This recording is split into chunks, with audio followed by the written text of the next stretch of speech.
Un desastre inesperado se desata en lo más alto del Océano Índico, ¡El motor está en llamas! a más de 10 kilómetros en el aire. Los 4 motores de un British Airways 747 dejan de funcionar. Roger, declara emergencia. Mayday, Mayday, Mayday. Speedbird 9. Sin motores y con muy poca potencia, el vuelo 9 de British Airways cae hacia el océano. Encendido en espera La activado. tripulación se esfuerza por evitar que su avión caiga al mar. ¿Qué es lo que ha dañado gravemente este avión y ha puesto en peligro la vida de todos los que iban a bordo? Mayday, Mayday.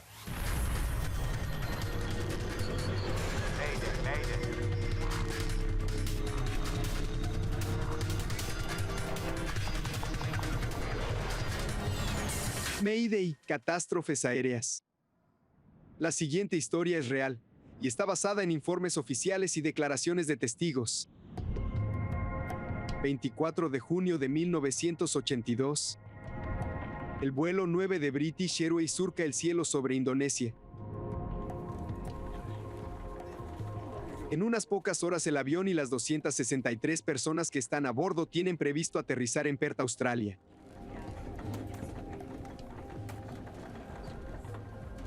Phyllis Welch y su hija Betty están sentadas en la cabina al fondo del enorme avión.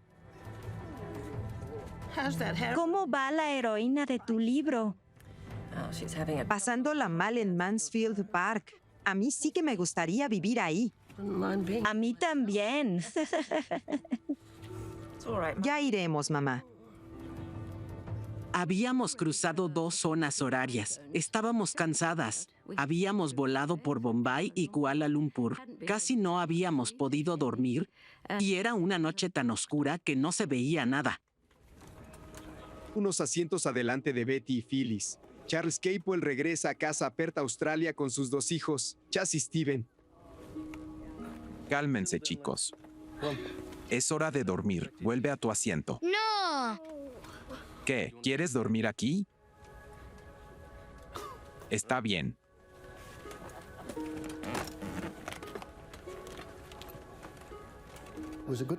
El vuelo empezó bien. La salida de Londres estuvo bien. Todos estábamos ansiosos por ir a casa y los chicos deseaban volver con su mamá. Pensaba que llegaríamos a casa en 3 horas. Llegaríamos a Perth y tomaríamos un taxi a casa. Aunque muchos de los pasajeros han estado viajando casi un día, la tripulación está como nueva, ya que habían relevado a sus colegas en la última parada en Kuala Lumpur. A los 16 años, el capitán Eric Moody voló por primera vez cuando decidió tomar unas clases de planeo. Es uno de los primeros entrenados en el 747. Roger, verifica con Yakarta. Control de Yakarta. Speedbird 9 sobre Halim a nivel 370. Speedbird 9, El recibido. primer oficial Roger Greaves ha sido copiloto por más de 6 años. Barry Townley Freeman lleva un tiempo más como ingeniero de vuelo en estas aeronaves. Nunca había volado con Eric o con Barry. En realidad, esa fue la primera vez que nos conocimos. Conforme se acercan a su destino, vuelan por encima de la ciudad de Yakarta a más de 11,000 metros de altura. El avión lleva aproximadamente 1 hora y media en el aire. El capitán Moody revisa su radar meteorológico. Todo va viento en popa por los próximos 500 kilómetros. Bien, Roger. Todo claro. Solo mantente atento. Ya vuelvo. Voy al baño.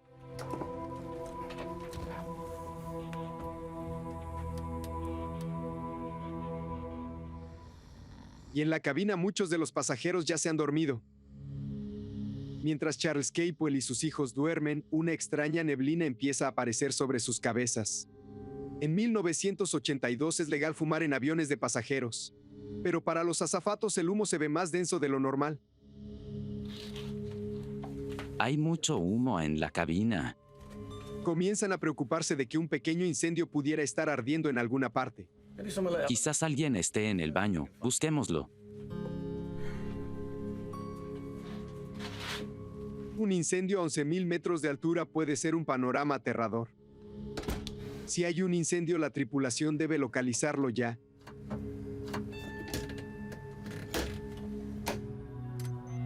Pero en la cabina de vuelo las cosas se tornan inquietantes. Estábamos cada uno en lo suyo. Esa noche era una noche muy oscura y de repente empezamos a ver unas luces en el parabrisas. ¿Fuego de San Telmo? No puede ser. El fuego de San Telmo es un fenómeno natural que a veces se observa cuando los aviones vuelan a través de nubes de tormenta muy cargadas. Pero se supone que no habría nubes de tormenta esa noche. ¿Algo en el radar? No. No, está despejado. Esto no me gusta. Mejor le echamos un vistazo. Con la ayuda de las luces de aterrizaje, los hombres se inquietan al ver una capa delgada de nubes rodeando el avión, a pesar de que no aparece nada en el radar. Estando a 11.000 metros, lo normal sería encontrar cirros altos, una capa delgada de nubes.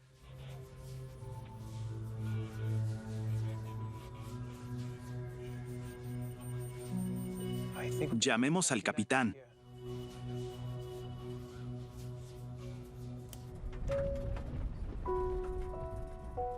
Estaba leyendo mi libro cuando sentí una muy leve turbulencia. Miré hacia mi lado izquierdo, donde tenía una vista clara del ala izquierda. Para mi sorpresa, estaba cubierta de una luz brillante, blanca y resplandeciente, que parecía estar aferrada al ala del avión. Seguí leyendo mi libro, pero me di cuenta de que leía el mismo párrafo una y otra vez sin prestar atención. Simplemente no entendía qué pasaba.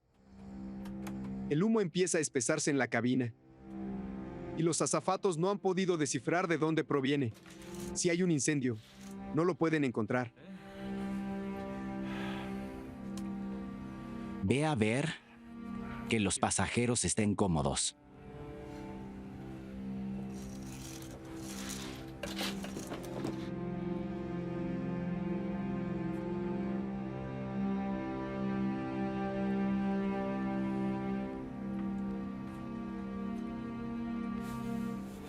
¿No hueles algo raro, mamá? Parece que hay mucho humo. Noté que había un humo denso entrando en la cabina por las rejillas arriba de las ventanas. Eso me impactó muchísimo. Cigarrillos turcos.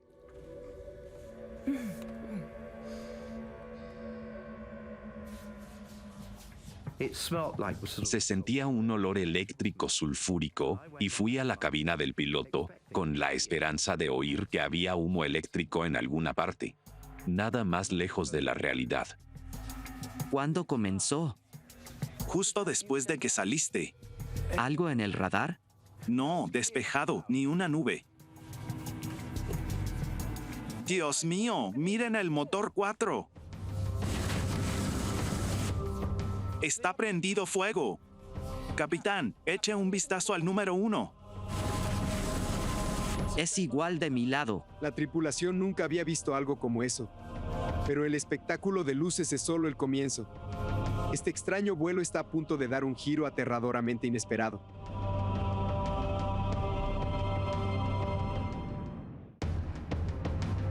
Unas luces extrañas impactan el parabrisas de un avión de pasajeros de British Airways que se dirige a Perth, Australia. Al mismo tiempo, los motores del avión se iluminan con unos destellos blancos. Miren el motor 4. Está prendido fuego. Esas luces eran muy intensas. De hecho, frente a nosotros teníamos 2 láminas de luz blanca resplandeciente en lugar de los parabrisas. Dentro de la cabina el humo se vuelve cada vez más denso. El jefe de azafatos Graham Skinner ha estado organizando una intensa pero discreta búsqueda de fuego.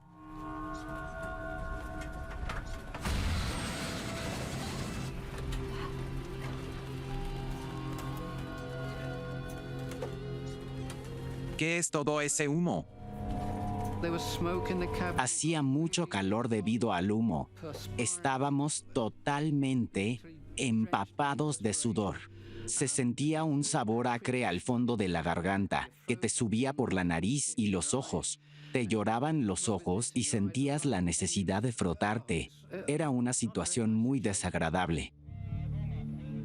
El ingeniero de vuelo Barry Townley Freeman revisa sus instrumentos meticulosamente.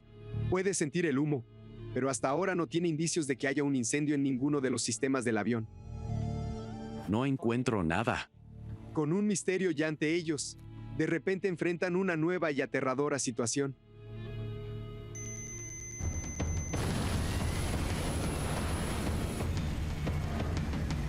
¡Papá!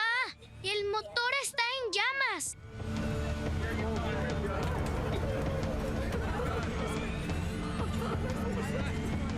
Toda el ala era una lámina de luz brillante, pero decidí que era mejor cerrar la ventana para que los niños no se asustaran. Chas, siéntate. ¿Dónde están? Ciérrala, hijo.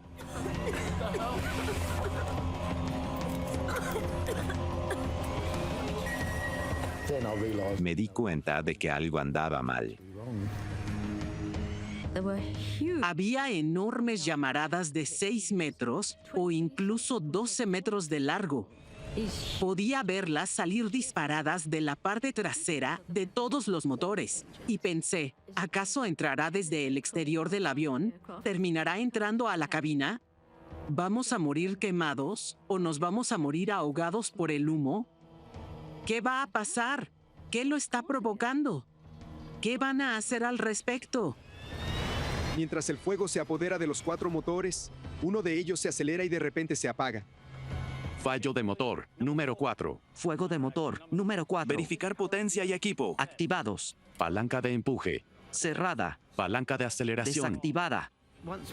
Si falla un motor, sigues el protocolo para apagarlo. Hay que seguir unos protocolos porque no te tocará siempre la misma tripulación. Al volar siempre con personas distintas, hay que estandarizar las operaciones. Los instrumentos no indican que haya presencia de fuego en el avión, pero los pasajeros ven claramente las llamas saliendo de los motores y extendiéndose a lo largo del 747. No veía los motores desde mi asiento, solo podía ver la parte de atrás, pero el resplandor que me llegaba fue suficiente para convencerme de que la aeronave estaba en llamas. Estábamos en problemas. Mis hijos se daban cuenta de que la situación era muy grave, pero solamente me miraban con perplejidad y gran confusión. Si pasa algo, quiero estar cerca de ti. Por favor.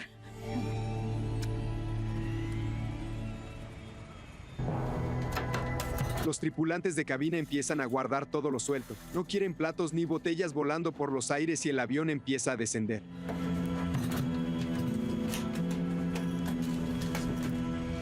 No se preocupen, es solo fricción. Si los estaba engañando, era por una razón. No quería transmitir mi preocupación. No podía creerlo. A pesar de estar pensando en muchas cosas, seguía tranquilizando a los pasajeros y a la tripulación, diciéndoles que no se preocuparan, que solo era una pequeña turbulencia.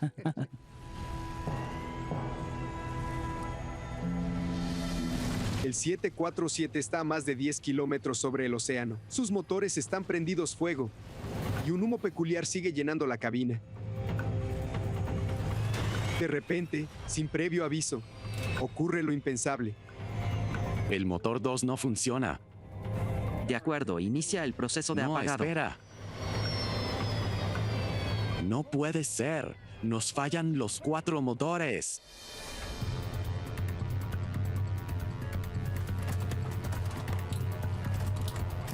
Los otros 3 fallaron de repente, y allí fue cuando se convirtió en una emergencia grave. Era muy estruendoso, como una mezcladora de cemento. Luego, poco a poco, el ruido desapareció y no se escuchaba nada. En cuestión de minutos, pasamos de 4 motores a ninguno. El 747 tiene mucho combustible. Sin embargo, los 4 motores del avión han dejado de funcionar por completo. Roger, declara emergencia. Mayday, Mayday, Mayday. Speedbird 9. Hemos perdido los 4 motores a 370. Mayday, Mayday, Mayday. Speedbird 9, hemos perdido los 4 motores. Sin potencia alguna en los motores y sin saber exactamente qué es lo que ha incapacitado al avión, el vuelo 9 de British Airways comienza a caer en picada. Control de Yakarta, Speedbird 9, hemos perdido los 4 motores, ahora a 360. El primer oficial Roger Greaves anuncia la emergencia, pero tiene problemas para transmitir su mensaje. Control de Yakarta, Speedbird 9, hemos perdido los 4 motores, repito, los 4 motores, descendiendo ahora a nivel de vuelo 350. Speedbird 9, ¿ha perdido el motor número 4? Este tonto no entiende. Control de Yakarta, Speedbird 9, hemos perdido los 4 motores, repito, los 4 motores, descendiendo a nivel de vuelo 350. Desafortunadamente, el control de tráfico aéreo en Yakarta parecía tener problemas para entender lo que le decíamos. Recién cuando otro avión cercano transmite la llamada de emergencia es que los controladores en Yakarta entienden. Descendiendo a nivel de vuelo 350. Speedbird 9, fallo en los 4 motores, entendido. La tripulación tiene entendido que hasta ahora ningún 747 ha perdido potencia en todos sus motores. Por eso deben averiguar por qué sucede en esta ocasión. Creo que la cagamos. Estábamos preocupados de haber hecho algo mal que provocara toda esa situación. Los 3 sentíamos lo mismo. Era una culpa personal. No sabía si habíamos pasado algo por alto o si habíamos hecho algo mal, porque esto no suele suceder. Aunque no está diseñado para planear, un 747 puede avanzar 15 kilómetros por cada kilómetro que cae incluso sin sus motores. Sin el respaldo de la potencia, el vuelo 9 ha comenzado una caída lenta y larga. A unos 10 kilómetros sobre el océano, la tripulación tiene menos de media hora antes de estrellarse en el mar. Sin la ayuda de los motores, se inicia el modo automático. Ya habíamos practicado esta maniobra en el simulador muchas veces, y eso está muy bien, hasta que te pasa en una situación real. Lo que pasa en el avión se refleja del mismo modo en el simulador. Lamentablemente no fue así en esta ocasión. En el simulador, cuando los motores se paran, el piloto automático se apaga. En lo alto del océano Índico, el capitán Moody ve que su piloto automático sigue encendido. Estábamos preocupados porque lo que nos estaba pasando no era lo que nos habían dicho que pasaría. Bien, de nuevo el protocolo. Preparado. No tienen tiempo de averiguar en medio de la problemática por qué el piloto automático sigue encendido. Activado. ¿Algo? ¿Algo? No. Otra vez. De acuerdo, desde el principio. Batería. Revisada. Activada. Válvulas de alimentación cruzada. Abiertas. Palanca de incendio. Activada. El protocolo estándar de reinicio tarda hasta 3 minutos en completarse. La tripulación tiene menos de 10 oportunidades para poner en marcha sus motores antes de que se les acabe el tiempo y se estrellen contra el suelo. ¡Vamos! De nuevo, caballeros. Bien, desde el principio. Batería. Revisada. Activada. Válvulas de alimentación Abiertas. cruzadas. Palanca de incendio. Activada.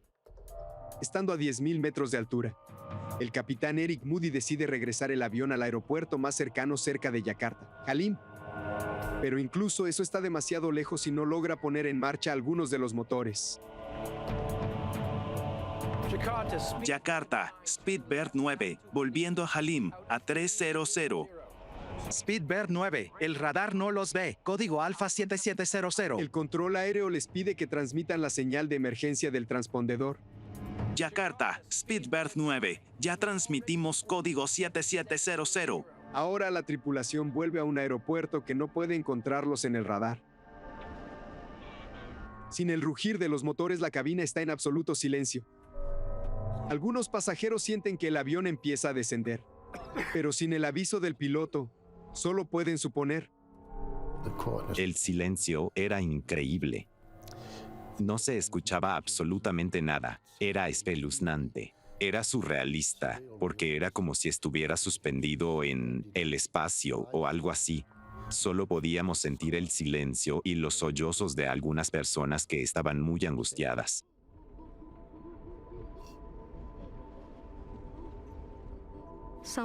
Algunas personas estaban rígidas, como si no hubieran notado nada. Al principio era miedo puro. Después de un rato se vuelve aceptación, porque sabes que morirás. Sabíamos que íbamos a morir. ¿Qué está pasando? Es una falla técnica. Pasé por peores situaciones, créeme. Todo estará bien. Si me hubiera sentado a pensar en lo que estaba pasando, no me habría vuelto a levantar en mi vida. Una azafata vino y nos preguntó si estábamos bien. Dijimos que sí, lo cual era una absoluta mentira, pero así eran las cosas. Parecía que era vital no asustarse. El capitán Moody no puede reiniciar los motores a menos que mantenga el avión a una velocidad entre 250 y 270 nudos. Pero los indicadores de velocidad no funcionan. Capitán, tengo 320 nudos. Yo tengo 270. Dios, es una diferencia de 50 nudos. Voy a cambiar la velocidad. Sin el impulso de los motores, la tripulación no puede descifrar a qué velocidad están descendiendo. Pero para tener la mejor chance de reiniciar los motores, el capitán debe hacer que el avión vuele a la velocidad correcta.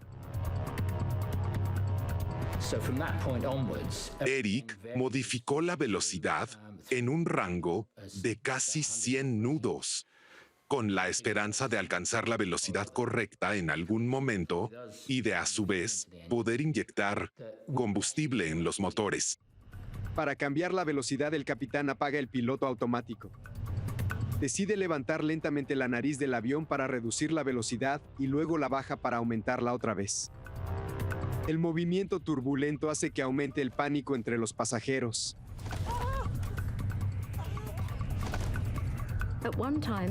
Sentimos un movimiento raro. Parecía que estábamos subiendo y bajando abruptamente. Esa era la sensación que teníamos, y la sacudida era tan violenta que sentíamos que podría partir la aeronave en dos. Alerta de presión, capitán, estamos a 10,000. Alerta de presión, no debería pasar eso. Se activó una alarma. Eso nunca había pasado en el simulador, así que fue una sorpresa. Además de generar energía eléctrica, los motores de un avión grande ayudan a mantener la cabina presurizada. Con los motores apagados, no circulaba aire y la presión descendía gradualmente. Con los 4 motores apagados, el aire presurizado se escapa rápidamente. El bajo nivel de oxígeno ahoga a los pasajeros.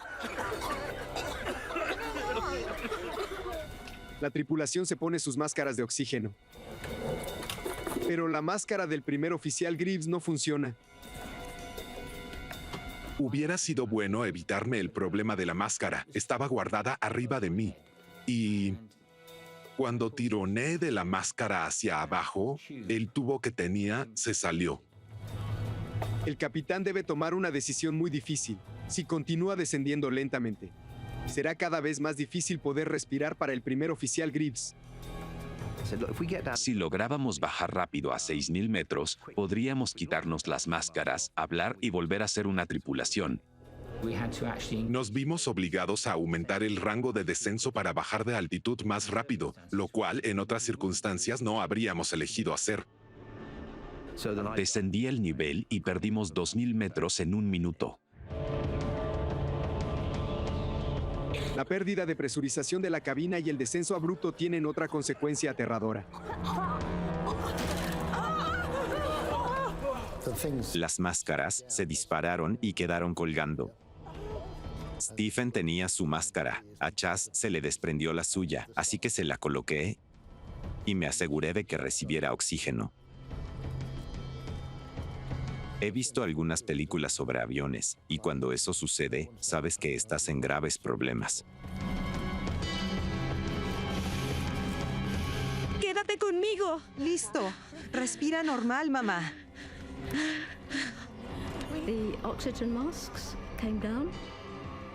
Las máscaras cayeron y nos las colocamos tal como se había descrito en el simulacro, que por suerte habíamos observado al comienzo del vuelo, pero parecía que no había suministro de oxígeno.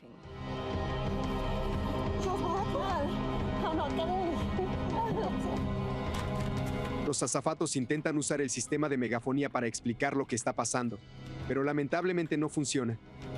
Graham Skinner improvisa con una solución poco sofisticada.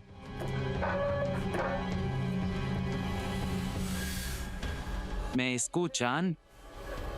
Tenemos un pequeño problema con el sistema de megafonía. Por favor, colóquense la máscara cubriendo boca y nariz y respiren normalmente.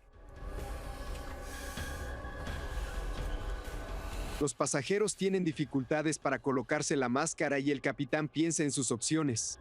Si los motores no arrancan pronto, tendrá que dar la vuelta y tratar de aterrizar en el vasto y peligroso océano abierto.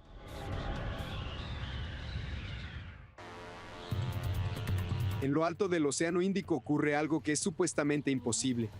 Todos los motores del avión 747 de British Airways han dejado de funcionar, y la tripulación no sabe por qué. El primer oficial Roger Greaves finalmente logra arreglar su máscara de oxígeno rota, pero todavía sigue muy frustrado por los motores que no arrancan. Bien, Barry, empecemos de nuevo. ¿Listo? Preparado. Batería. Revisada. Activada. Energía de reserva. Activada. ¿Algún cambio? Vamos, algo. No. De acuerdo, desde el principio. Batería. Revisada. Activada. El primer oficial Greaves y el ingeniero Barry Townley Freeman en realidad han acortado el protocolo estándar de reinicio. Esta estrategia les da más oportunidades de arrancar los motores. Pero hasta ahora nada funciona. Tú puedes, amigo. Estábamos siguiendo una y otra vez el mismo proceso. No habíamos tenido ningún éxito con el protocolo, a pesar de todos nuestros esfuerzos. Pero era lo único que podíamos hacer en ese momento, así que eso hicimos. Desde el principio otra vez. Batería. Revisada. Activada. No tengo idea cuántas veces habremos intentado reiniciar esos motores. Si digo 20, creo que sería muy poco. Si digo 50, creo que me acercaría bastante. El avión desciende cada vez más, y el capitán Moody debe enfrentarse a una decisión brutal. Para llegar al aeropuerto debe pasar una cadena montañosa ubicada en el medio de la isla. El capitán sabe que debe estar a 3.500 metros de altura para superarla. Pero si los motores no se reinician pronto, no lo logrará.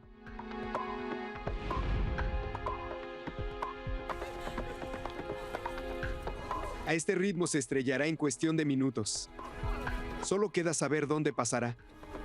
Es por eso que el capitán decide que si los motores no se reinician pronto, dará la vuelta hacia el océano e intentará aterrizar en el agua. Bien, ¿alguna señal? Todavía no. Yo sabía que era muy difícil realizar un amerizaje, incluso con todo a tu favor. Pensé en todas las desventajas que suponía y en que era algo que nunca había hecho. Intentando ocultar su preocupación, el capitán se dirige a pasajeros y tripulación. Damas y caballeros, les habla su capitán. Tenemos un pequeño problema. Se han detenido los 4 motores. Estamos haciendo lo posible por solucionarlo. Confío en que mantendrán la calma.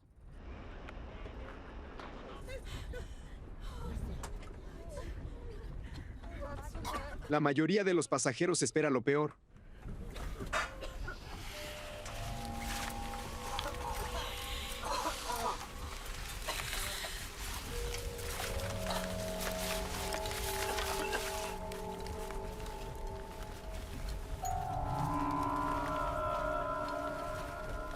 Ma, en problemas. Avión cayendo. Haré lo mejor por los chicos. Te queremos. Lo siento mucho. Pensé que nos íbamos para abajo, que caeríamos en el océano. Pensé que, si recibía la nota, sabría que estábamos pensando en ella. Hicimos lo que pudimos. Nos quemaremos vivos, nos ahogará el humo, y si el avión se parte a la mitad y nos lanza por los aires, ese era mi mayor miedo. O caeremos al mar y seremos devorados por los tiburones.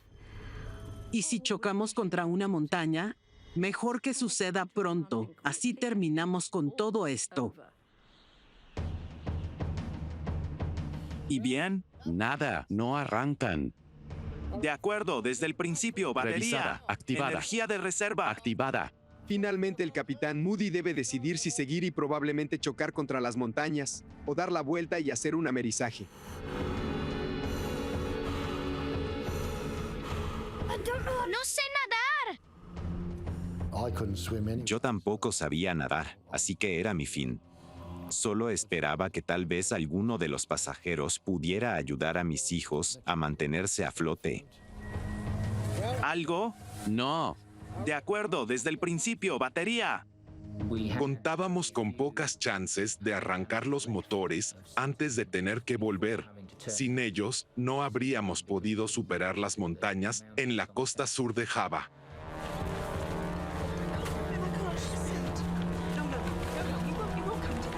Palanca de aceleración. Desactivada. Presión de combustible. Ya disponible. Encendido en espera activado.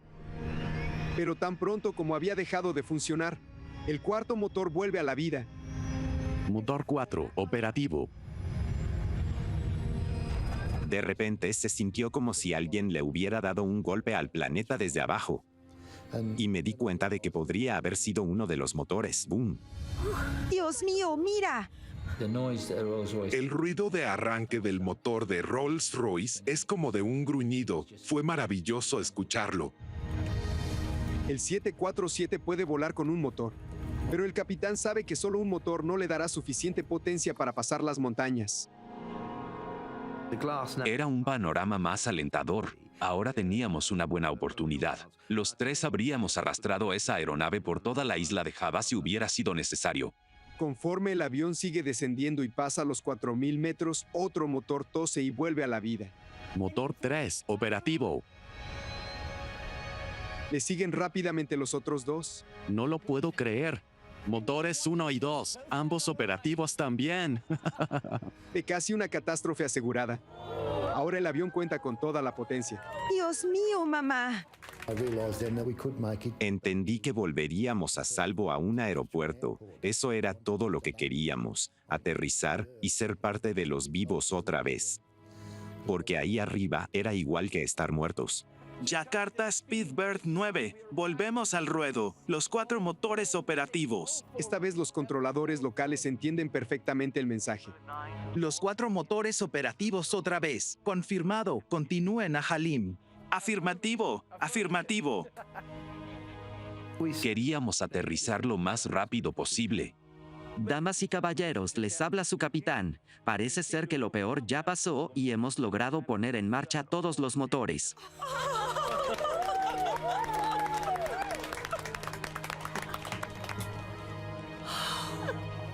Nos dirigimos a Yakarta y esperamos aterrizar en unos 15 minutos.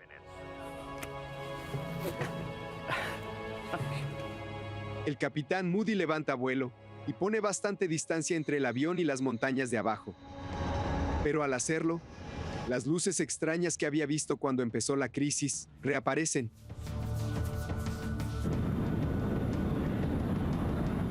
Cuando llegamos a 4.500 metros, el fuego reapareció. Entendí rápidamente que había que salir ya.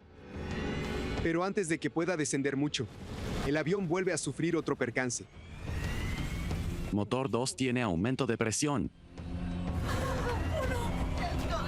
Todo el avión temblaba, hacía bang, bang, bang. El ambiente en la cabina estaba tenso y silencioso. Para entonces había pocas personas hablando. Podía escuchar a varios rezándole a Dios.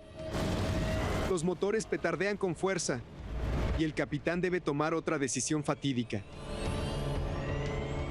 Iniciando protocolo de detención. Verificar potencia y equipo. Desactivados. Palanca de empuje. Cerrada. No queríamos apagarlo, pero no tuvimos otra opción. Volvimos a 3 motores. No me considero una persona cobarde, pero ante la posibilidad de no tener ningún motor, cualquier piloto lo apagaría rápidamente para evitar que todos los motores dejen de funcionar. Yakarta Speedbird 9. Estamos por debajo del nivel 154, ahora con 3 motores.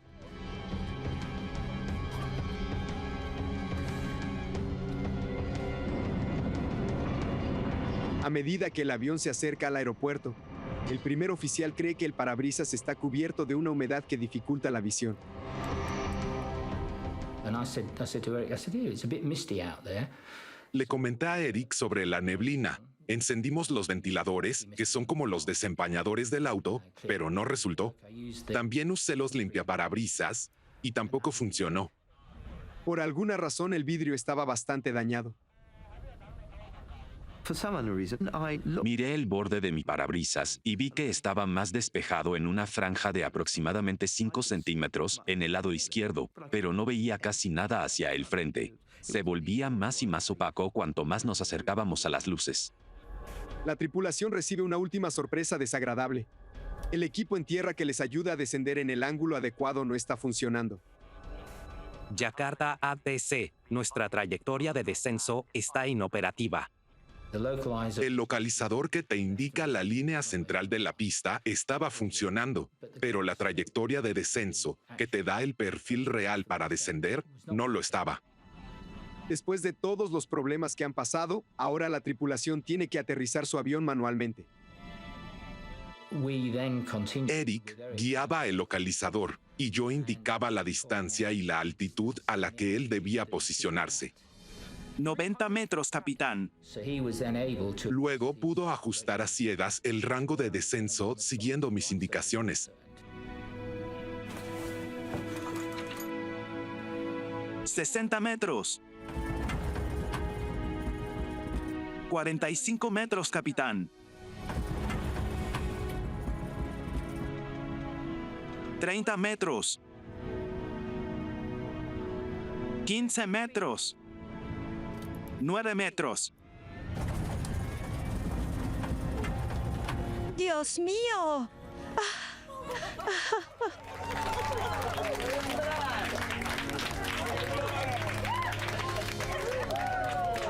¡Papá!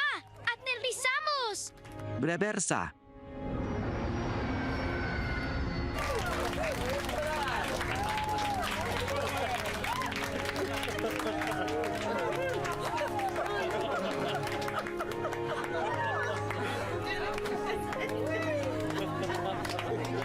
¡90 nudos! 80 nudos.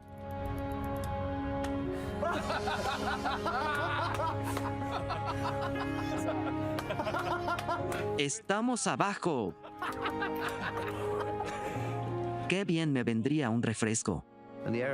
El avión pareció haber aterrizado por sí solo. Se posó suavemente. Fue hermoso. Fue increíble. A salvo en tierra en el aeropuerto Halim de Yakarta. Los pasajeros celebran el fin de una terrible experiencia. Aún así quieren saber qué pasó. Si no se había hallado ningún incendio, ¿por qué se llenó de humo la cabina? ¿Cómo es posible que se hayan detenido los 4 motores casi al mismo tiempo? ¿Y qué eran esas luces extrañas que rodeaban el avión?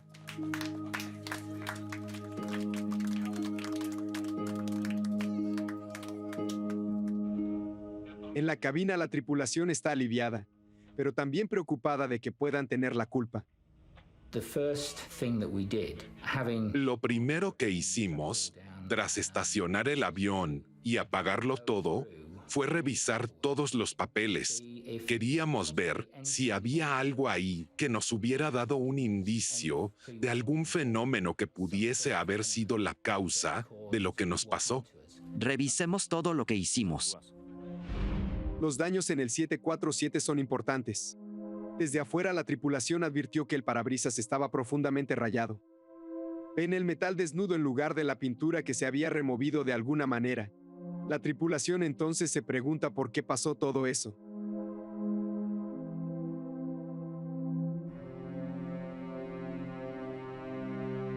Cuando los investigadores descubren la causa de la catástrofe, el vuelo 9 cambia la forma de entrenar a los pilotos en todo el mundo.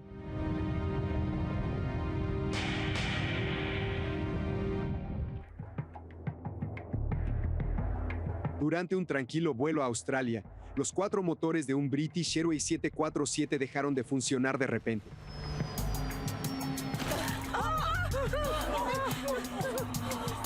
Después de un largo y aterrador descenso, la tripulación logró reiniciar los motores y llegar a tierra a salvo.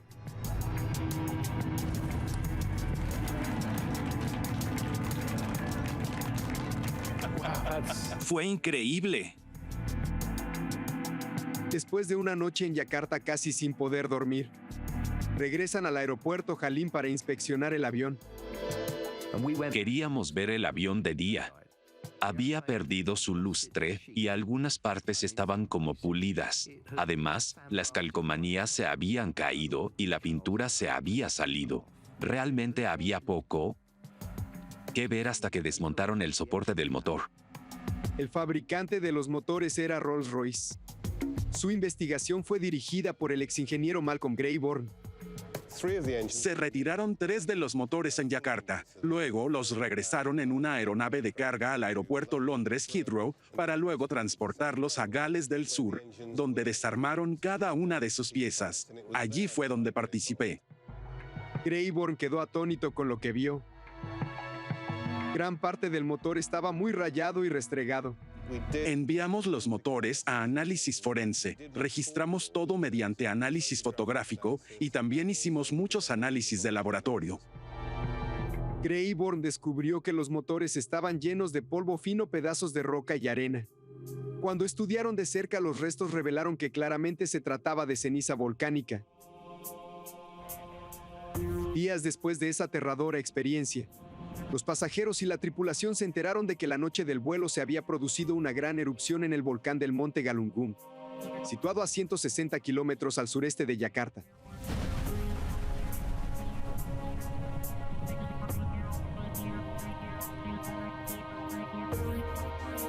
Tom Casadeval, el director del Servicio Geológico de Estados Unidos, ha estado estudiando el volcán Galunggung. Indonesia es el país con más volcanes activos del mundo. Tiene más de 130 volcanes históricamente activos, es decir, volcanes que han erupcionado en los últimos miles de años. Galunggung entró en erupción explosiva a principios de los 80. En abril, mayo y junio de 1982, las erupciones se habían vuelto más poderosas. Las erupciones fueron grandes y el daño fue cuantioso. Más de 60,000 personas fueron evacuadas de la zona alrededor de la montaña. La noche en que el vuelo 9 pasó cerca, el volcán había erupcionado otra vez.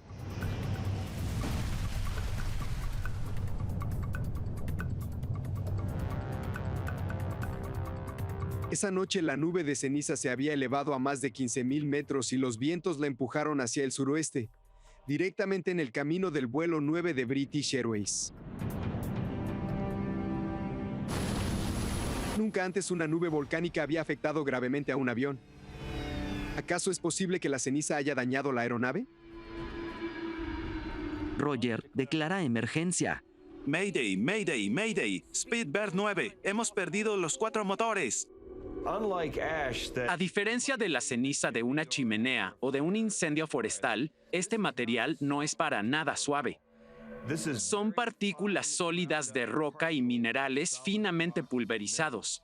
Este material es muy abrasivo. Tiene una forma muy angular. Si lo vieras bajo un microscopio, notarías ángulos muy agudos, lo cual fue lo que causó la abrasión. Además de la erosión en el parabrisas y en los bordes de ataque del avión, ¿podría la nube de ceniza explicar todos los otros fenómenos que habían experimentado los pasajeros y la tripulación? El avión se movía a unas 500 millas por hora cuando voló hacia esa nube. Si bien es un material muy fino, de todos modos puede causar abrasión y fricción en el revestimiento del avión. Debido a que es un ambiente tan seco allá arriba, esa electrificación por fricción produce el resplandor que llamamos fuego de San Telmo. La electrificación también había causado la interferencia en la comunicación que experimentaban los pilotos. Speedbird 9, ¿ha perdido el motor número 4? Parte de la ceniza volcánica que fue absorbida y triturada por los motores también pasó al interior del avión. Cuando los pasajeros y la tripulación vieron este extraño humo por la cabina, temieron lo peor. Imagínate estar tranquilo en tu asiento y empezar a respirar de repente ese aire cargado de azufre. Probablemente haya sido una sensación muy asfixiante. Debe haber sido como estar en una casa del terror. Aunque la ceniza volcánica causó muchísimos daños visibles, llenó el avión de humo y afectó las comunicaciones. ¿Acaso también pudo hacer que los motores se apagaran? Los motores tipo turboventilador funcionan absorbiendo enormes cantidades de aire. Luego el aire es sometido a alta presión dentro del compresor. Este aire comprimido se mezcla con combustible y se enciende. La fuerza de esta reacción impulsa el avión por el cielo.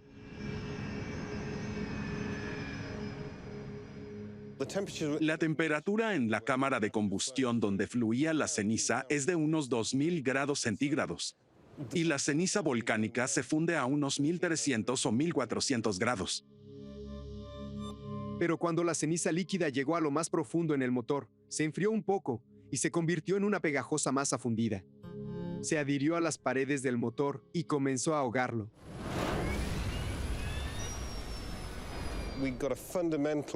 Tuvimos una interrupción del flujo de aire en el núcleo principal del motor, que hizo que el motor petardee y se apague, y esa fue la causa del problema. Los petardeos ocurren cuando el motor no hace una buena combustión. El motor está en llamas. Cuando hay mucho combustible y no hay suficiente oxígeno.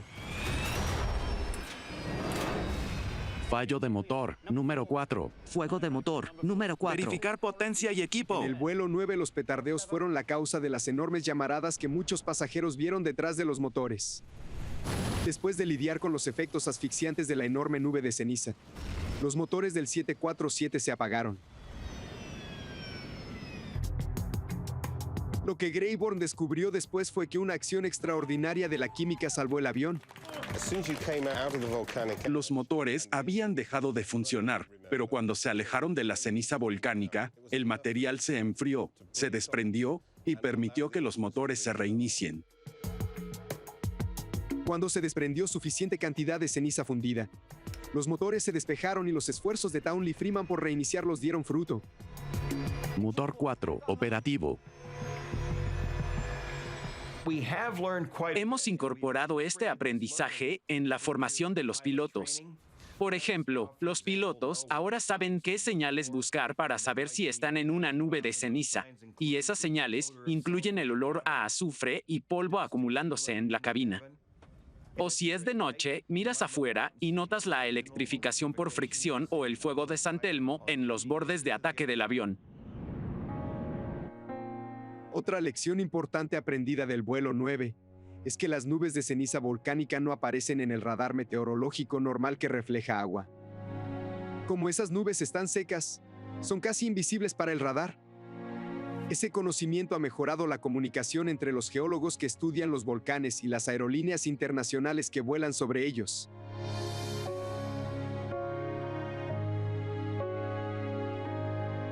La tripulación del vuelo 9 fue galardonada con premios y reconocimientos en los meses siguientes a esa increíble noche.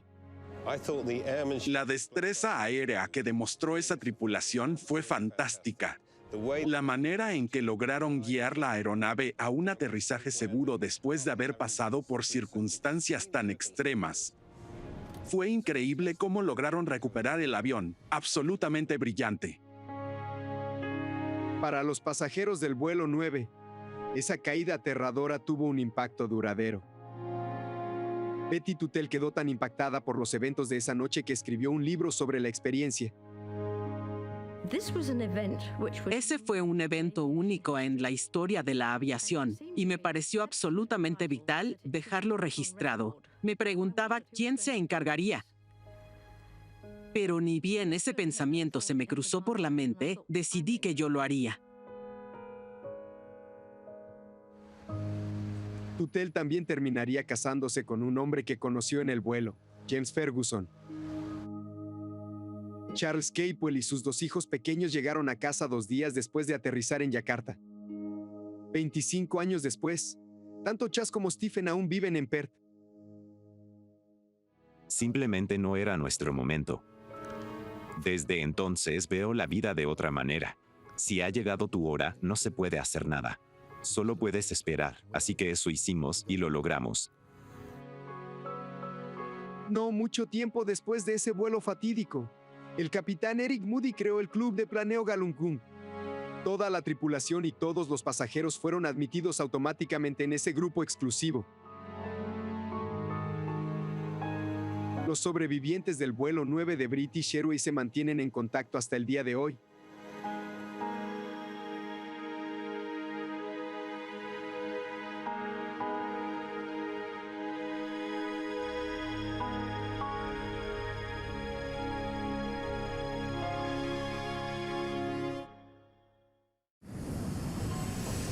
En la profunda oscuridad de la noche sobre el Mar Rojo, un piloto lucha con todas sus fuerzas por controlar su avión de pasajeros.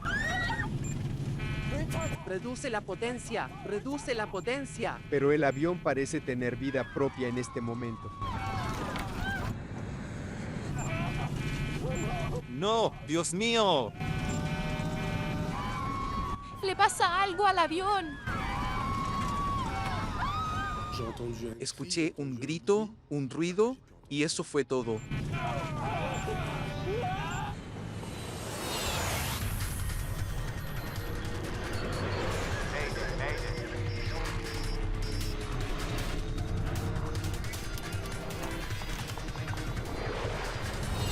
Mayday, catástrofes aéreas. La siguiente historia es real y está basada en informes oficiales y declaraciones de testigos. La arena de Egipto esconde miles de años de historia de la humanidad. Los monumentos de civilizaciones antiguas dominan el paisaje.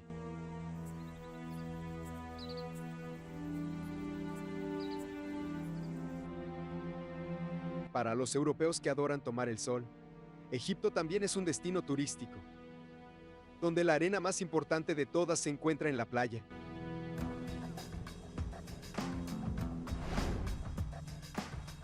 La ciudad de Sharm el Sheikh está situada a varios cientos de kilómetros al sureste del Cairo. Está ubicada junto al Mar Rojo, así que es un destino común entre los que buscan descanso y relajación. Sharm el Sheikh es popular entre europeos y la razón es simple. ¿Dónde más encuentras un mar muy cálido a tan solo 5 horas de vuelo? Tienes el Mar Rojo, que es cristalino, y además hay montañas hermosas. Es extraordinario. Y el lugar se está haciendo cada vez más popular. Más de 4 millones de personas cada año usan el aeropuerto de la ciudad. A principios del año 2004, las playas locales no atraen solo a los turistas. El primer ministro británico Tony Blair también está en la región visitando al líder egipcio Hosni Mubarak.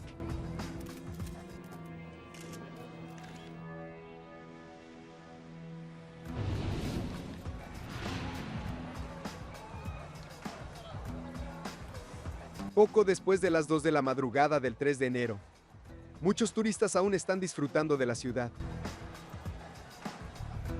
Pero el capitán Kader Abdullah, de 53 años, apenas empieza su día. Él es famoso por su puntualidad. Kader prestó servicio en la Fuerza Aérea Egipcia y ahora es un capitán respetado de la compañía de vuelos charter Flash Airlines.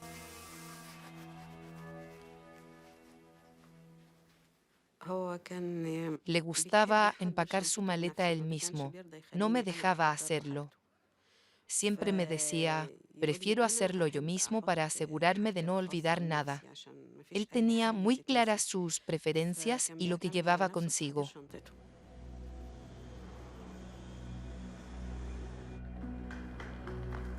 El capitán Kader se encuentra con su copiloto de 25 años, Amer El Shafi. Juntos volarán desde la ciudad de Sharm el Sheikh hasta París. Hola, buenos días. El Shafi es lo bastante joven para ser el hijo del capitán. El vuelo de la madrugada no es para todos. Pascal Mercier y su familia originalmente debían estar en el avión de Flash, pero cambiaron de planes. Mi vuelo era con Flash Airlines. Pero cuando mi agencia me dijo que debía despertarme muy temprano y luego también tenía que cambiar de avión en el Cairo, me pareció que no era una buena opción, porque mi hija menor tenía solo 2 años y mis otros hijos tenían 6 y 8. Entonces, no me sentía muy cómodo con el cambio de aviones y todo lo demás. Para otros turistas valía la pena levantarse temprano por los boletos baratos que ofrece Flash. Como Franz Tullie, que pudo llevar a toda su familia a Egipto. Necesitan descansar. Mi cuñado acababa de perder a su padre, así que llevó a sus hijos, su madre y su esposa allí para pasar un buen rato. El objetivo no era ver los sitios turísticos ni nada de eso, sino solamente pasar un buen rato juntos. Sharm el Sheikh es una ciudad conocida a nivel mundial por eso. Fatima Hijayi también se dirige de regreso a París después de pasar unas vacaciones en la ciudad de Sharm. Es madre de 5 y viaja sola. Antes de despegar decide llamar a su sobrino en Francia.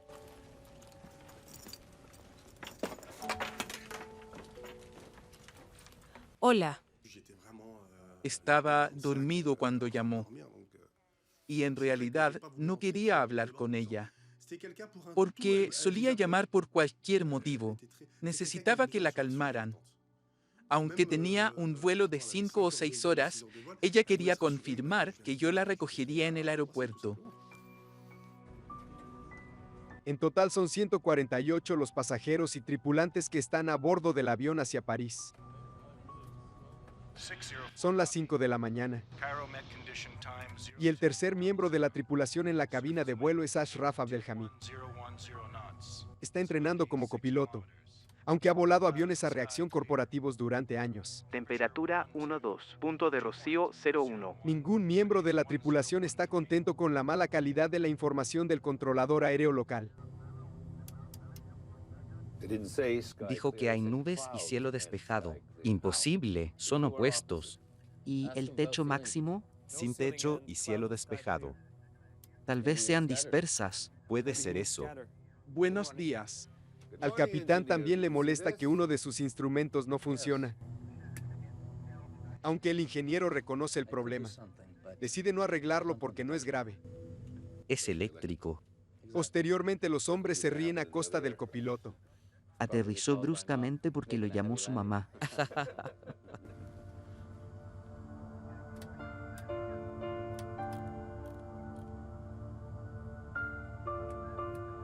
Buenos días. En nombre del capitán Keider y su tripulación, les doy la bienvenida a bordo del Boeing 737 de Flash Airlines.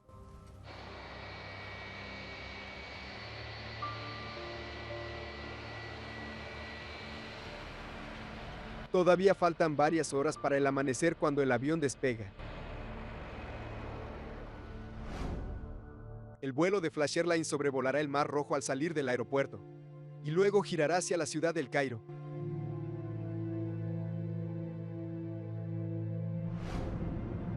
El avión asciende en la completa oscuridad de la noche. No hay luz de luna, así que es muy difícil para los pasajeros ver algo afuera a través de las ventanas. Algo extraño sucede en la cabina durante el giro sobre el Mar Rojo, el cual debería ser simple. ¿Viste lo que hizo? Al capitán Keider no le gusta el comportamiento del avión.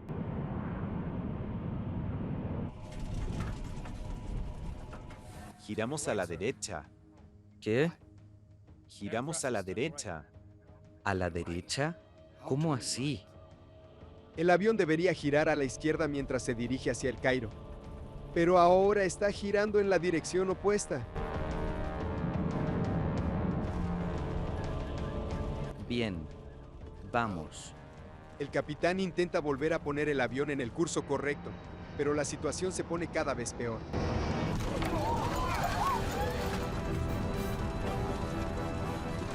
Sobregiro. Al verse en problemas, el capitán le pide al copiloto activar el piloto automático. Activa el piloto automático. Pero no funciona. No funciona, capitán.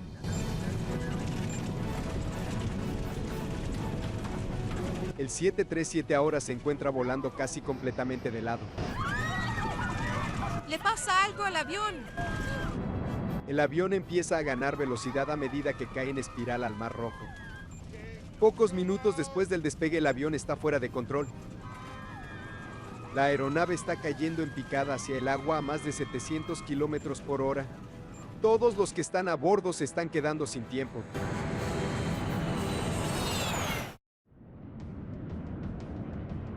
A pocos minutos de despegar, Un vuelo en la madrugada se convierte en una lucha por la supervivencia. Un avión de pasajeros lleno de familias francesas está cayendo hacia el Mar Rojo. Todos a bordo pueden sentir la increíble velocidad y los giros vertiginosos.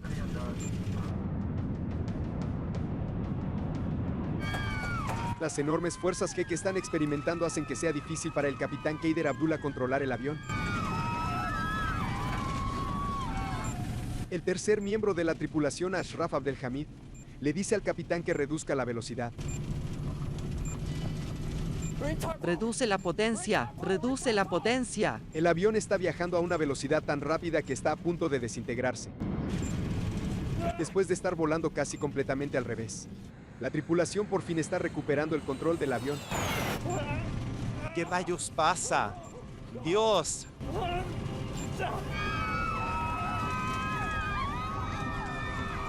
Luego escuchan la alerta de proximidad al suelo. Terreno adelante, terreno adelante. Están a una distancia peligrosamente cerca del Mar Rojo.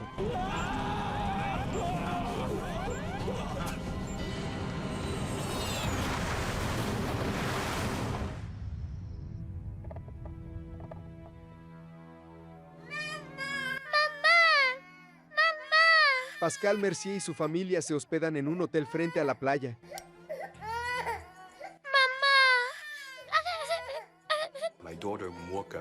Mi hija se despertó de repente gritando, como si algo hubiera pasado. Tal vez escuchó el impacto. Tranquila, cariño. ¡Mamá! Ven aquí. Son casi las 5 de la mañana, apenas unos minutos después de que el avión despegó del aeropuerto. Y el avión desapareció de los radares.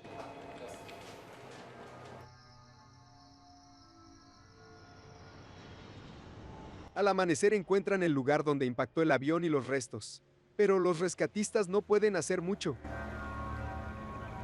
El avión se destrozó al impactar.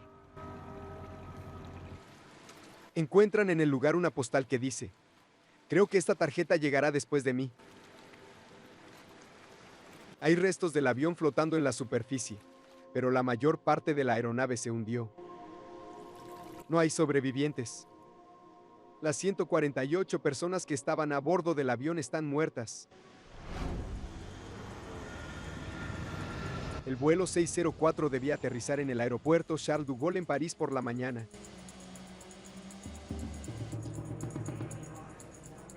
Pero las autoridades les dicen a los familiares y amigos que el avión está retrasado, y luego les informan del accidente ocurrido. Me preguntaron si esperaba a alguien de Sharm el Sheikh. Dije sí, y me pidieron que los acompañara. Después dijeron que me llevarían a un hotel y allí podrían explicarme mejor qué era lo que pasaba. Fue extraño porque nos recibieron en un hotel y pasaron varias personas que estaban preguntando lo mismo que nosotros y se estaban yendo felices. Sus familias no estaban en la lista de fallecidos. Llegaron con un papel en la mano y en él decía Fátima Hijaji. Lamentamos informárselo así, pero ella está muerta. Más tarde, Mohamed Hijaji revisa su buzón de voz y escucha el mensaje que Fátima le dejó durante el vuelo. Escuché un grito, un ruido, y eso fue todo.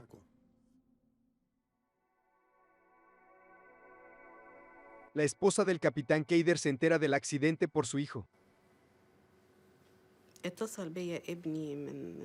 Mi hijo me llamó desde el extranjero y me dijo que había escuchado algo sobre un accidente de un avión de Flash Airlines. La verdad es que por un momento no creí que fuera cierto, pero luego tuve que enfrentar la realidad de lo sucedido. Fue sorprendente para mí. Era algo que no esperaba y me dejó impactada. Los empleados de los hoteles comienzan a revisar las habitaciones vacías de quienes estaban en el vuelo 604. Pero una de ellas está ocupada. Señor Mercier, El empleado del hotel comenzó a llorar. Estaba sorprendido, pero feliz de vernos. Pensó que también nos habíamos subido al avión. ¡Están aquí! En el vuelo había 82 personas de mi hotel. La verdad, todo fue muy extraño. Y fue muy difícil. Tuvimos mucha suerte.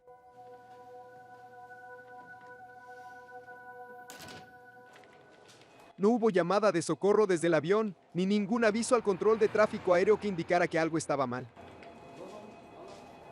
Como el accidente ocurrió pocos minutos después de despegar, de inmediato consideran que una bomba pudo haber derribado el avión.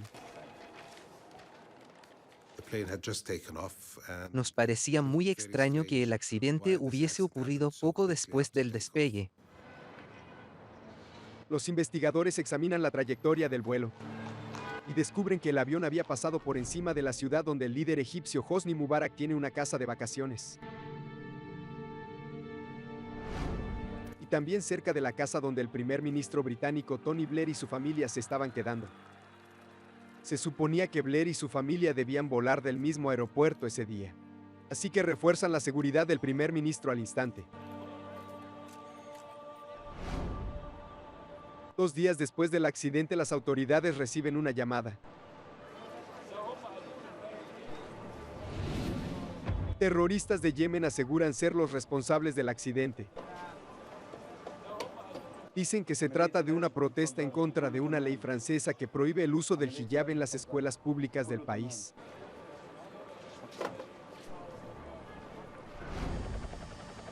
Pero a pesar de la llamada y los rumores que circulan, los investigadores rápidamente descartan que sea un acto terrorista. Si se hallan restos en un área muy grande, significa que el avión se desintegró en el aire, y debido a una explosión, se desintegraría en una zona muy extensa. Pero en el caso de este accidente, quedaron muy pocas piezas, y todas estaban concentradas en una zona muy pequeña. Esto indica que el avión no se desintegró en el aire, sino que cayó al agua intacto. Si no fue terrorismo, entonces ¿qué hizo que el avión cayera del cielo tan rápido? Ahora los investigadores se enfrentan a un gran desafío. El avión se encuentra hundido bajo la superficie del Mar Rojo. Y los buzos deben cuidarse de los tiburones atraídos por el desastre. Los equipos de rescate hallan pocos cuerpos intactos. La aeronave y la gran mayoría de los 148 pasajeros y tripulantes se encuentran hundidos en el Mar Rojo a más de 1000 metros de la superficie. La primera tarea de los investigadores es encontrar la grabadora de datos de vuelo y el registrador de voces de cabina, las cajas negras. Si lograron sobrevivir al impacto, deben estar en el fondo del mar.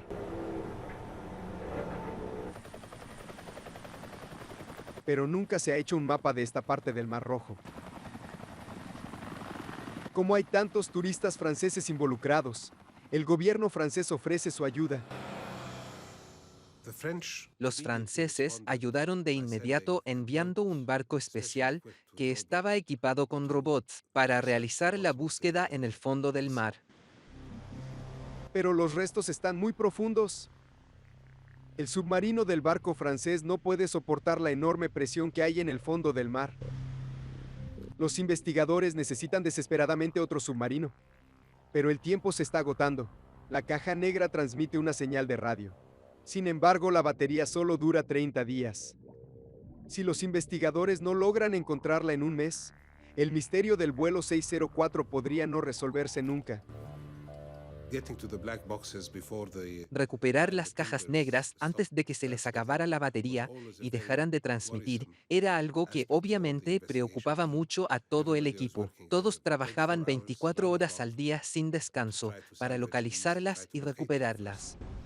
Mientras continúa el esfuerzo de recuperación, los allegados de las víctimas comienzan a llorar a los fallecidos y presionan a los investigadores para que resuelvan el misterio. Este es el mayor desastre aéreo civil que involucra a ciudadanos franceses. Diversos expertos de Estados Unidos, Francia y Egipto unen fuerzas. Mientras esperan que se recuperen las cajas negras del avión, la investigación comienza a enfocarse en Flash Airlines. La aerolínea tenía solo 2 aeronaves y había estado compitiendo con otras empresas de vuelos charter de bajo costo por clientes en Europa. En los últimos 10 años ha habido una expansión sumamente rápida de aerolíneas de bajo costo en esta parte del mundo. Ofrecen un servicio económico y sin lujos, y luchan por una parte del competitivo mercado vacacional. Los lugares turísticos costeros como Sharm el Sheikh son uno de los muchos destinos a los que vuelan. Algo que les permite ofrecer estos viajes tan baratos es que operan las aeronaves 24 horas al día. Operar con esos horarios tan ajustados significa que los aviones vuelan sin parar. Y ahora hay antiguos pasajeros de Flash quejándose sobre otros vuelos. Surgen muchas historias. Regresaba de unas vacaciones.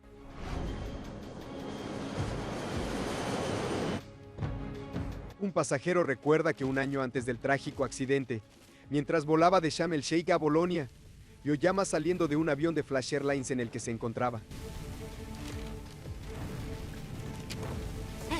Oiga, se incendió el motor. Mire. Sí, ¿ve? El avión en llamas se ve obligado a hacer un aterrizaje de emergencia. Los investigadores descubren que en el año 2002, una autoridad de aviación suiza decidió realizar una inspección sorpresa en el mismo avión que se accidentó. Faltan las máscaras de oxígeno del piloto. Y no hay suficientes tanques de oxígeno. Algunos de los instrumentos no funcionan. Esto es suficiente para que la autoridad suiza suspenda los vuelos por 8 horas hasta que la empresa repare el avión. Un par de días después le prohibieron a Flash Airlines volar en Suiza. Luego les prohibieron volar en Polonia. Y en Noruega los operadores turísticos dejaron de contratar a Flash. Es raro que le prohíban a una aerolínea operar en un país. Tuvo que haber hecho algo muy mal, sobre todo en cuanto a la seguridad del avión. Ante la creciente preocupación por su historial de seguridad, los investigadores revisan la documentación de Flash Airlines. Y descubren que nunca hicieron copias de los registros de mantenimiento más recientes del avión accidentado. Desaparecieron junto con la aeronave. No tener copias del registro técnico y dejar las únicas que existen a bordo de la aeronave es una violación. La Autoridad de Aviación Civil de Egipto emitió instrucciones muy claras que dicen que este tipo de situaciones no deberían ocurrir bajo ninguna circunstancia. Las autoridades francesas coinciden en que hay dudas importantes sobre Flash. Así que ahora le prohíben a la compañía volar en Francia. Y aunque hay preocupaciones sobre el estado de los aviones de la compañía, no hay tales problemas con la tripulación del vuelo 604. El capitán Keider era considerado un piloto estrella y un héroe de guerra nacional por su desempeño en la guerra de Yom Kippur. Durante su carrera profesional no solo voló aviones de combate sofisticados, sino también una variedad de aviones de carga grandes. Keider contaba con más de 7,000 horas de experiencia de vuelo, y adicionalmente tenía 2,000 horas como instructor de vuelo. Toda la evidencia recogida demuestra que el capitán Keider era un piloto ejemplar. Por ahora, la aeronave y sus cajas negras siguen ocultas en las profundidades del Mar Rojo, así que los investigadores se preguntan si este es el caso de un piloto excelente que luchó por salvar un avión en mal estado. ¿Viste lo que hizo?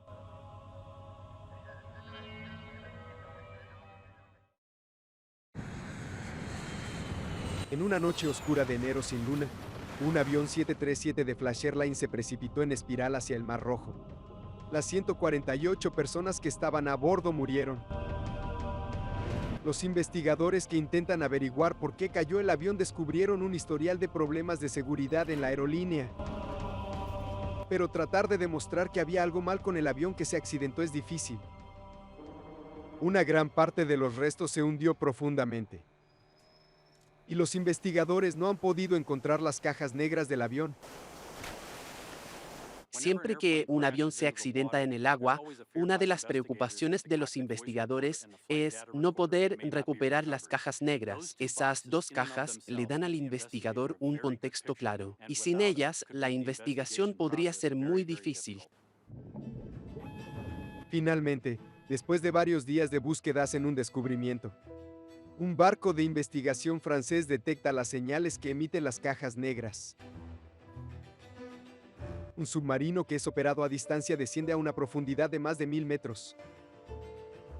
Pero la violencia del impacto diseminó los restos en una zona muy extensa. 2 semanas después del accidente, el registrador de voces y la grabadora de datos de vuelo son recuperados del fondo del mar. Ahora los investigadores tienen evidencia de lo sucedido.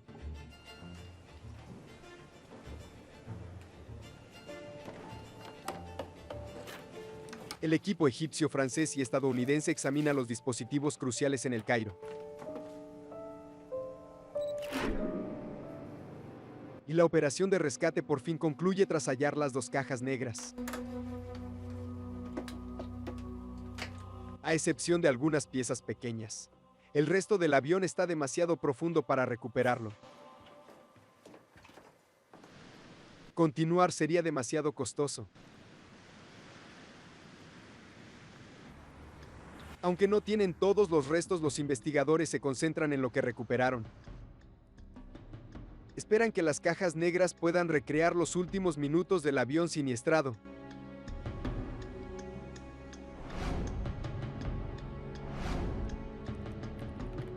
Para recrear la trayectoria que siguió la aeronave, hicimos una animación con la información recuperada de la grabadora de datos de vuelo y del radar. La grabadora de datos de vuelo refleja una situación devastadora. Poco después del despegue, el avión giró a la izquierda, como debía hacerlo. Pero de repente empezó a inclinarse rápidamente hacia el otro lado. El registrador de voces de cabina muestra que el giro tomó por sorpresa al capitán. Giramos a la derecha. ¿Qué? ¿Cómo así?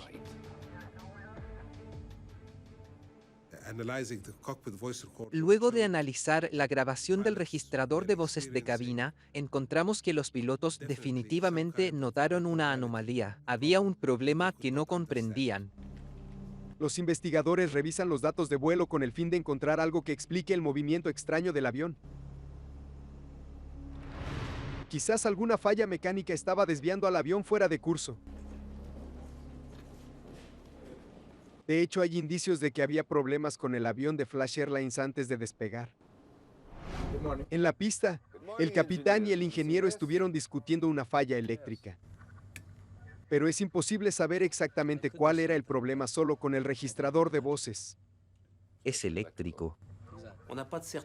No sabemos cuál equipo exactamente era el que tenía la falla que mencionaron brevemente el capitán Kader y el ingeniero antes de despegar, porque no se recuperaron suficientes piezas del fondo del mar para poder determinar eso. Y lamentablemente el ingeniero también se encontraba a bordo del avión.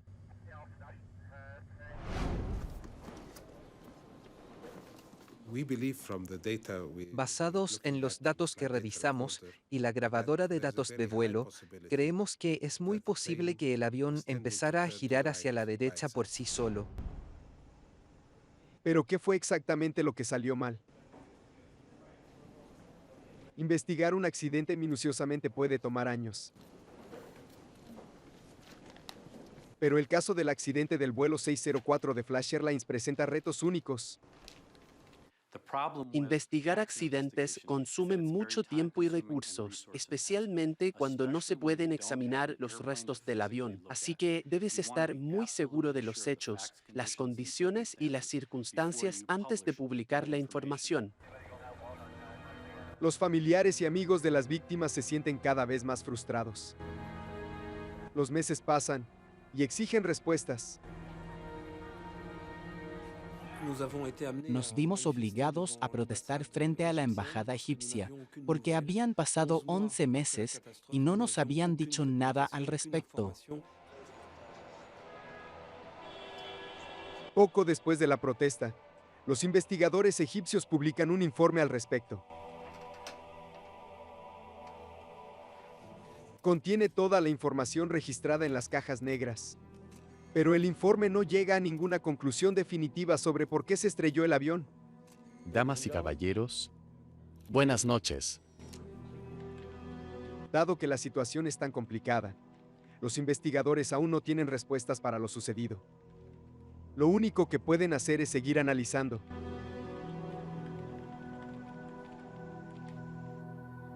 Los investigadores discuten varios escenarios posibles que podrían haber sido responsables de la trayectoria errática del avión. Examinas cada escenario hipotético que podría recrear una situación similar. Y luego debes verificar si esa situación que obtuviste se ajusta a los datos que reuniste con anterioridad. Se examinan 50 teorías diferentes con un gran nivel de detalle.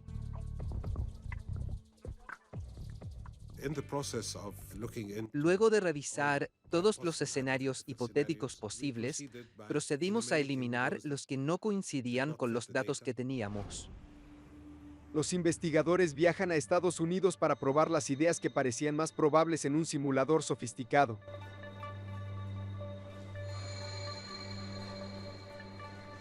Si logran hacer que el simulador repita los mismos movimientos del avión de Flash Airlines, tal vez podrían averiguar por qué se accidentó. Llevan los resultados de regreso a El Cairo y encuentran que solo hay 4 fallas mecánicas que podrían haber causado la trayectoria del avión. Los investigadores creen que la clave para resolver este misterio es descubrir por qué el avión comenzó a desviarse de su curso. Cualquiera de estos 4 escenarios podría causar la inclinación inesperada. Al final de la investigación, quedamos con estas causas que no podíamos descartar. 2 de los escenarios involucraban los spoilers en el ala derecha del avión. Los spoilers se levantan en la parte superior del ala y hacen que el avión frene. Y al producir resistencia o alterar el flujo de aire también contribuyen al giro de la aeronave. Pudo haber un daño en la columna de control del piloto o los cables conectados al spoiler. Y esto desviaría el avión de su curso. Los problemas con los spoilers son una explicación, pero no hay pruebas físicas. Y aunque había problemas de mantenimiento con los aviones de Flash, ninguno tenía que ver con los spoilers del avión. Así que el equipo busca otra explicación. Otra causa potencial del accidente son los alerones del avión. Esta parte del ala del avión es la que controla el ángulo de giro de la aeronave. Un alerón defectuoso podría haber hecho que el avión se inclinara hacia la derecha. Si la tripulación no pudo arreglarlo, eso explicaría que el avión haya caído en espiral. Es cierto que una falla en el compensador del alerón podría crear una trayectoria de vuelo como la del accidente. Pero de nuevo no hay pruebas físicas que respalden esta teoría. Y por lo general los pilotos son capaces de resolver una falla en el compensador del alerón. Para resolver esto, solo tenía que mover la columna de control en la dirección opuesta con fuerza. Sobregiro. Cuando escuchan la grabadora de voces de cabina, los investigadores se confunden por la discusión sobre el piloto automático. ¡Piloto automático! El capitán solicitó que se activara el piloto automático. Pero no se activó, y el avión comenzó a caer en picada hacia el mar. Y los investigadores hallan otro intercambio curioso que ocurrió antes en la grabación. Cambio a piloto automático. El capitán Kader comenzó el giro inicial sobre el Mar Rojo manualmente, y luego dejó que el piloto automático continuara. Piloto automático. El registrador de datos de vuelo muestra que el piloto automático sí se activó mientras el avión estaba ascendiendo. Aún no. Pero luego el capitán parece cambiar de opinión.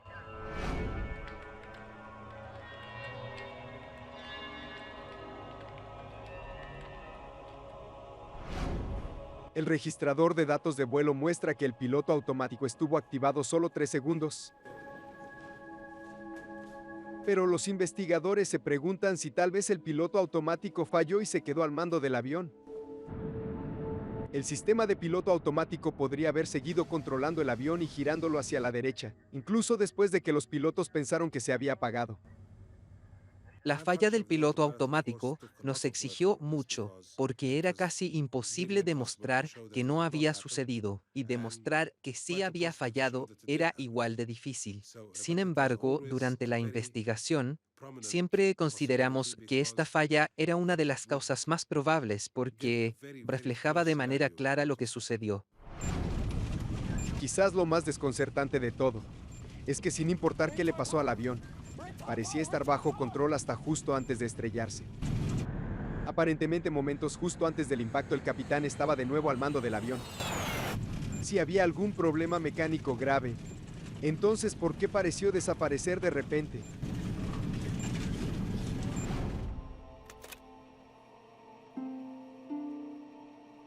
Algunos miembros del equipo quieren considerar algo más que una falla mecánica, como los pilotos. A Estados Unidos le preocupaba que no habían explorado a fondo el factor humano como causa del accidente. Tal vez la alta estima que le tenían a los pilotos egipcios estaba interfiriendo. En Egipto respetan a los pilotos, sobre todo a los pilotos de la Fuerza Aérea. Por 26 años, el presidente ha sido un oficial condecorado de la Fuerza Aérea. En un lugar así, casi no sospechan de los pilotos. Cuando algo falla, es natural culpar al equipo.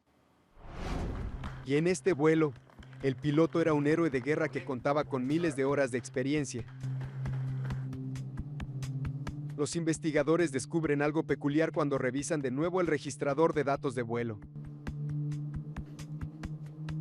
Incluso antes del extraño giro a la derecha del avión, hay 3 cosas que parecen suceder al mismo tiempo. En lugar de hacer un giro suave a la izquierda, el avión deja de girar antes. Además, la nariz del avión comienza a elevarse y la velocidad disminuye significativamente. Pero el piloto no dice nada mientras eso sucede. Parece que no se ha dado cuenta de los cambios en la trayectoria de vuelo. He volado desde allí en el mismo avión y de noche, y el piloto no debe permitir que la velocidad baje a 30 nudos, o que el ángulo de alabeo cambie más de 5 grados sin especificar claramente las razones del cambio en la trayectoria. Algunos investigadores empiezan a considerar una teoría provocativa que podría explicar este comportamiento aparentemente extraño. Es posible que el capitán Kader estuviera experimentando vértigo.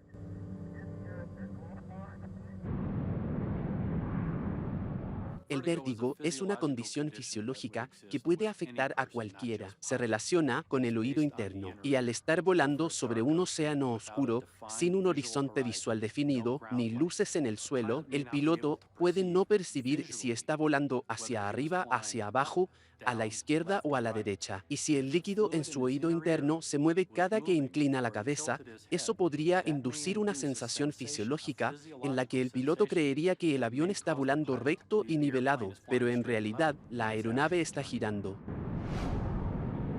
La trayectoria de vuelo del avión es ideal para crear una fuerte sensación de vértigo. El avión de Flash Airlines despegó en una oscura noche sin luna.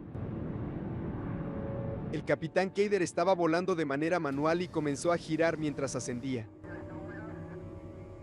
Al volar en la oscuridad sobre el agua, es muy difícil para el capitán Kader saber exactamente dónde está solo con sus sentidos.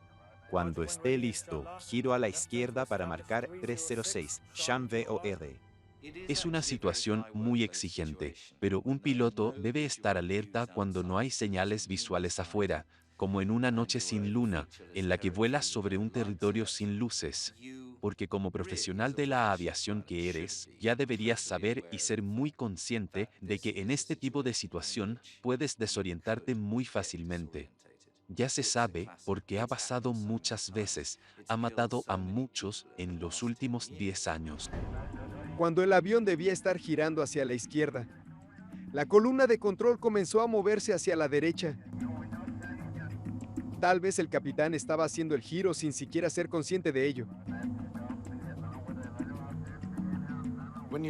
El movimiento de las superficies de control sugiere que algo guiaba al capitán hacia la derecha. Eso pudo haber sido un horizonte falso o algo que vio fuera de la ventana. ¿Viste lo que hizo? O también es posible que haya creído que estaba corrigiendo un problema con el avión como tal. Cree haber retomado la trayectoria de vuelo, pero cuando menos lo espera, recibe información contradictoria. Giramos a la derecha. ¿Qué? Giramos a la derecha. La información contradictoria que recibe aumenta la confusión del piloto. Cree que está solucionando un problema, pero la verdad es que apenas están comenzando.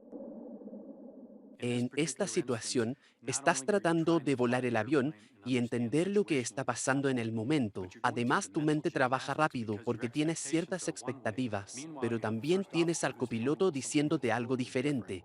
Giramos a la derecha. Los investigadores egipcios coinciden en que el capitán pudo haber sufrido algún tipo de desorientación durante el vuelo. Pero no creen que ese fuera el único problema que enfrentaba la tripulación. No tengo indicios sólidos que sugieran la desorientación, pero es posible. No se recuperaron de la desorientación. El tiempo necesario para identificar el problema y tomar la acción correctiva que se necesitaba fue mayor al tiempo que quedaba antes del impacto. Sin importar el papel que jugó la desorientación, los investigadores están a punto de descubrir que la tripulación no estaba entrenada para enfrentarla. Flash Airlines nunca les proporcionó a los pilotos cierta información básica necesaria que podría haberles salvado la vida.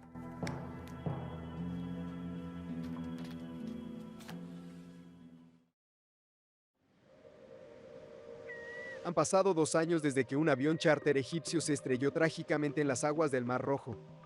148 personas murieron. Pero los investigadores que están intentando descubrir por qué se estrelló el vuelo 604 de Flash Airlines enfrentan desafíos enormes. La mayoría de los restos sigue bajo el agua. Luego de examinar las cajas negras del avión, los investigadores creen que la desorientación pudo haber influido en el accidente. La noche oscura y el mar sin rasgos distintivos causaron que el piloto se confundiera sobre lo que estaba ocurriendo. Pero también puede que el avión tuviera problemas mecánicos. Mientras intentan resolver el misterio, los investigadores hacen un hallazgo desconcertante. Funcionarios de Flash revelaron que no les habían dado a los pilotos el entrenamiento en gestión de recursos de tripulación, a pesar de que era un requisito para la empresa. Este entrenamiento podría haber ayudado a la tripulación a manejar la situación.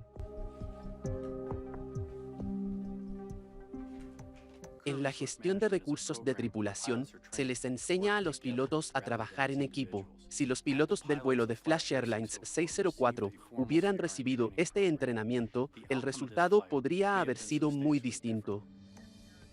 Los investigadores estadounidenses creen que el copiloto inexperto pudo haber sentido que el avión estaba en problemas antes que el capitán, pero no quiso hacerle sugerencias a su colega mucho más experimentado. ¿Qué? Giramos. Tampoco intentó tomar el control de la aeronave. El entrenamiento de gestión de recursos de tripulación habría empoderado al copiloto, quien tenía más información de la situación, a tomar el mando, al ver que el capitán no estaba tomando las acciones correctivas adecuadas. Una conversación que ocurrió en la cabina de vuelo antes del despegue puede revelar por qué el joven copiloto podría haberse sentido incómodo desafiando al capitán. Era por la tarde y el sol me encandilaba. Apenas podía ver la pista de aterrizaje. Y él ya estaba diciendo, a la vista. ¿La vista de quién? Muy bien, señor. Puede que el intercambio no fuera insultante, pero pudo haber reforzado el sentimiento del copiloto de que él era el estudiante y el capitán el maestro. No veo nada. Y él dice, a la vista, ¿qué se veía? Sirve como retroalimentación negativa.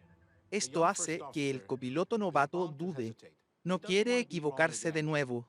Quiere el respeto de un general de la Fuerza Aérea. La tripulación debe incluir gente que trabaja en equipo. No puede haber una persona piloteando y la otra observando sin decir nada. Pero el capitán y el copiloto no estaban solos en la cabina. Un tercer miembro de la tripulación con más experiencia que el copiloto también estaba allí. Tal vez sean dispersas. Pero él también se quedó callado hasta los últimos segundos del vuelo.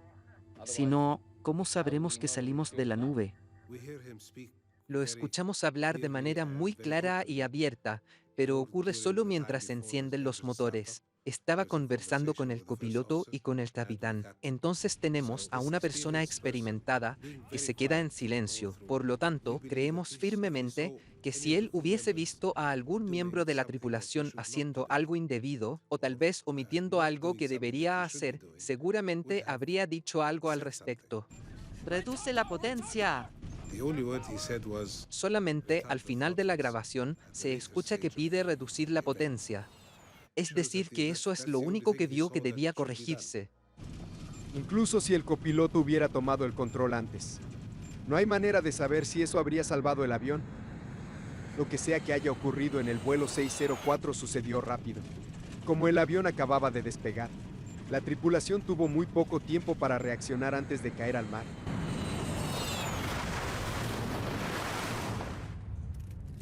El informe final de investigación sobre el accidente de Flash Airlines fue publicado en marzo de 2006. Pero no hay respuestas claras. Los funcionarios egipcios dicen que hay 4 fallas mecánicas que podrían haber causado el accidente. Y que la desorientación sí pudo haber jugado un papel, pero no es la causa del accidente. Los investigadores de Estados Unidos no culpan al avión. Y prefieren decir que el problema es de la aerolínea, por no haber entrenado adecuadamente a la tripulación. Los pilotos actúan según sus habilidades, conocimiento y entrenamiento. Si el entrenamiento fue deficiente, la empresa es responsable. 2 meses después del accidente, Flash Airlines tuvo que cerrar sus puertas. Y a raíz de la tragedia del vuelo 604 de Flash, se implementaron nuevas reglas para asegurar que en el futuro las violaciones de seguridad en las aeronaves sean juzgadas con mayor severidad.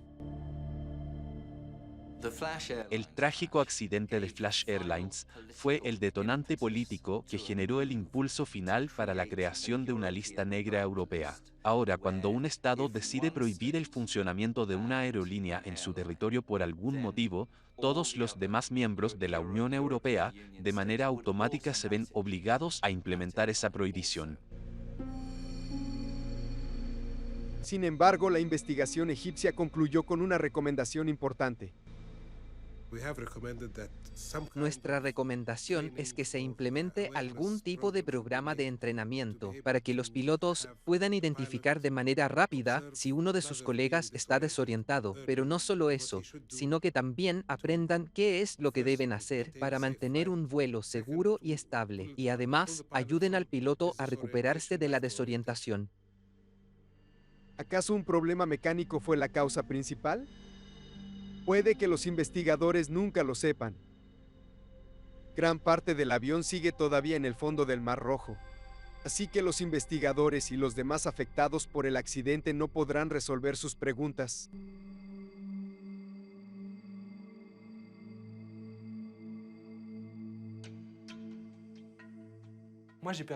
Perdí a mis sobrinos y a mi sobrina. Eran solo niños. ¿Quién sabe qué futuro habrían tenido? Es algo que no tiene precio. Esta es una pérdida muy grande.